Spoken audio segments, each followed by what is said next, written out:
इसके पहले वीडियो में हमने पुरुषवाचक सर्वनाम और उसके भेद देखे।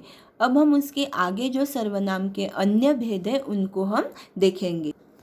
सर्वनाम का हमारा दूसरा भेद है निश्चयवाचक सर्वनाम।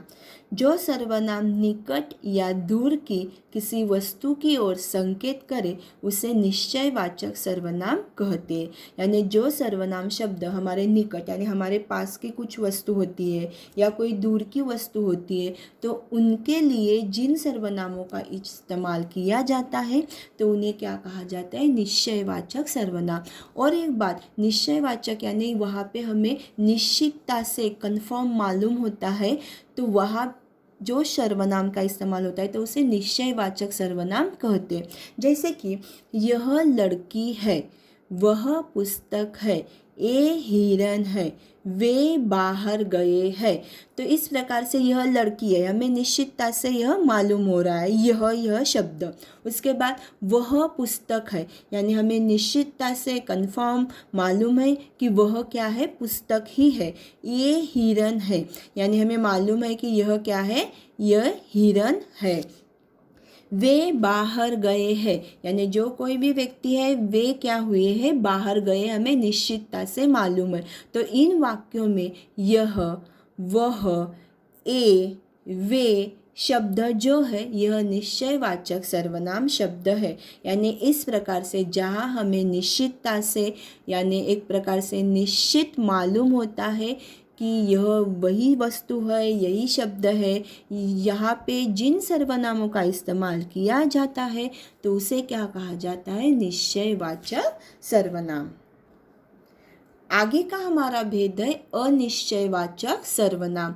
जिस सर्वनाम से किसी निश्चित व्यक्ति या पदार्थ का बोध नहीं होता उसे अनिश्चयवाचक सर्वनाम कहते हैं। निश्चयवाचक में हमने देखा कि हमें निश्चितता से कंफर्म मालूम होता है लेकिन यह वही व्यक्ति है, वही पदार्थ है। लेकिन अनिश्चयवाचक सर्वनाम में हमें निश्चितता से मालूम नहीं होता तो उसे क्या कहा जाता है, अनिश्चयवाचक सर्वनाम। जैसे बाहर कोई है, मुझे कुछ नहीं मिला। तो इन वाक्यों में कोई, कुछ, यह शब्द जो है अनिश्चयवाचक सर्वनाम है। जैसे बाहर कोई खड़ा है लेकिन हमें निश्चितता से मालूम है क्या कि बाहर कौन खड़ा है, हमारे पिताजी है, हमारे माताजी है, हमारी बहन है, नहीं। तो उसे कोई यह शब्द यानी क्या हो गया, अनिश्चयवाचक सर्वनाम। मुझे कुछ नहीं मिला यानी जो कुछ भी वस्तुएं वहाँ पे थी तो मुझे कुछ भी नहीं मिला यानी यह भी क्या है, अनिश्चयवाचक सर्वनाम है। कोई शब्द का प्रयोग किसी अनिश्चित व्यक्ति के लिए किया गया है और कुछ शब्द का प्रयोग अनिश्चित पदार्थ के लिए यहाँ पे प्रयुक्त किया गया है। यानी जहाँ पे हमें निश्चितता से मालूम नहीं होता, किसी व्यक्ति या पदार्थ का बोध नहीं होता तो उसे अनिश्चयवाचक सर्वनाम कहते हैं। आगे का हमारा सर्वनाम का भेद है संबंधवाचक सर्वनाम। जो सर्वनाम शब्द का प्रयोग दो वाक्यांशों या दो वाक्यों में संबंध प्रकट करने के लिए किया जाता है उसे संबंधवाचक सर्वनाम कहते हैं। जैसे कि दो वाक्य रहते हैं या जो दो वाक्यांश रहते हैं या जो दो शब्द रहते हैं तो उनमें एक दूसरे में अपने संबंध प्रकट करने के लिए उस शब्द को जिन सर्वनाम शब्द का इस्तेमाल किया जाता है तो उसे क्या कहा जाता है, संबंधवाचक सर्वनाम। जैसे जो करेगा सो भरेगा। तो इस वाक्य में जो शब्द जो है वह सो शब्द से क्या कर रहा है, अपना संबंध प्रकट कर रहा है। उसके बाद जैसी करनी वैसी भरनी यानी जैसी और वैसी, यह जो शब्द है या यह जो है सर्वनाम तो यह संबंधवाचक सर्वनाम शब्द है। उसी के बाद जो आज कक्षा में आएगा उसे कल छुट्टी मिल जाएगी यानी जो और उसे। इस प्रकार से दो वाक्यों में या दो वाक्यांशों में संबंध प्रकट करने के लिए जिन सर्वनामों का इस्तेमाल किया जाता है तो उसे संबंधवाचक सर्वनाम कहते हैं। आगे का हमारा सर्वनाम का भेद है प्रश्नवाचक सर्वनाम।